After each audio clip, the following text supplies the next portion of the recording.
जैसे कि हम सब जानते हैं कि डायबिटीज़ जो है वो इंडिया में बहुत ज़्यादा पाया जाता है, सबसे ज़्यादा।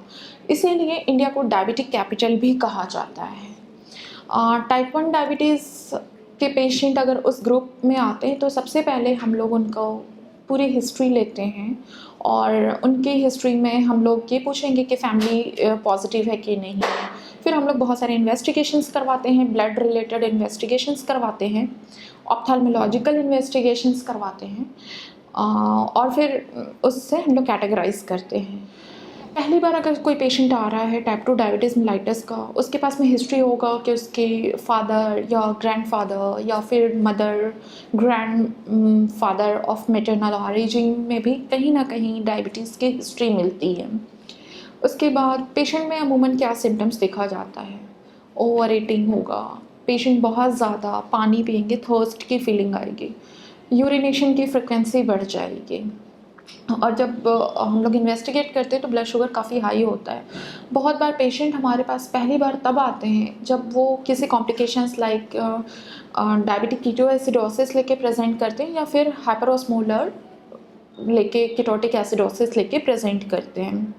पहली बार अगर टाइप 2 के पेशेंट आ रहे हैं तो उनको ऑप्थेल्मोलॉजिकल एग्जामिनेशन करवाना बहुत ज़रूरी है क्योंकि इसमें रेटिनोपैथी होने के चांसेस बहुत ज़्यादा हैं और ऐसा देखा गया है कि डायबिटीज़ वाले पेशेंट में कैटरेक्ट की भी अर्ली ऑनसेट होने की संभावना बहुत ज़्यादा हो जाता है।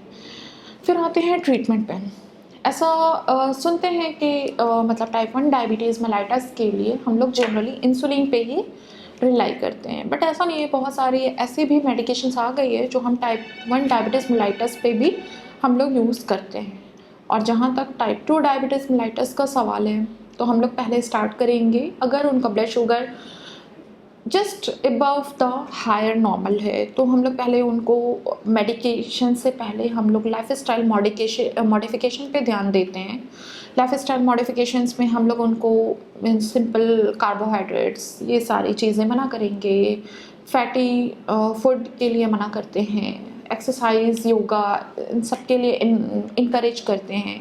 लाइफस्टाइल मॉडिफिकेशन के लिए हम लोग उनको सेडेंट्री कम रहने की एडवाइस करते हैं और ज़्यादा से ज़्यादा अपनी वो फिज़िकल एक्टिविटी बढ़ाएं।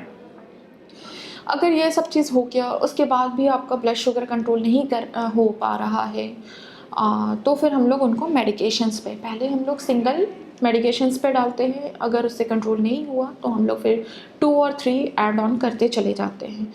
लेकिन जब पेशेंट एक बार हॉस्पिटलाइज्ड हो जाए तो हॉस्पिटल में फिर हम लोग उनको इंसुलिन पे लेते हैं। इंसुलिन भी बहुत तरह से होता है और हॉस्पिटल में मॉनिटरिंग करके दिया जाता है। बहुत बार पेशेंट ऐसे भी होते हैं उन्हें पता नहीं होता है कि वो डायबिटीज़ है और अचानक से वो काफ़ी समय से वो नहीं खा रहे हैं, या फिर बहुत बार ऐसा होता है कि उन्हें पता होता है कि वो डायबिटीज़ हैं, तब कुछ ऐसा इन्फेक्शन हो जाता है कि वो खाना पीना छोड़ देते हैं बट डायबिटिक के मेडिकेशंस लेते रहते हैं तो blood sugar all of a sudden उनका डाउन चला जाता है। तो पेशेंट हमारे पास अल्टर्ड सेंसोरियम, बेहोशी की हालत, पसीना पसीना लगना, ये सब अवस्था में आते हैं। फिर उनका जब ब्लड शुगर देखा जाता है तो वो एवरेज से काफ़ी नॉर्मल होता है। तो फिर हम लोग उनको मतलब इंसुलिन और ये सारा जो भी पहले से उनका ट्रीटमेंट चल रहा था उसको बंद करेंगे और डेक्सट्रोज वाली फ्लूइड उनको और इंजेक्शंस उनको चलाते हैं।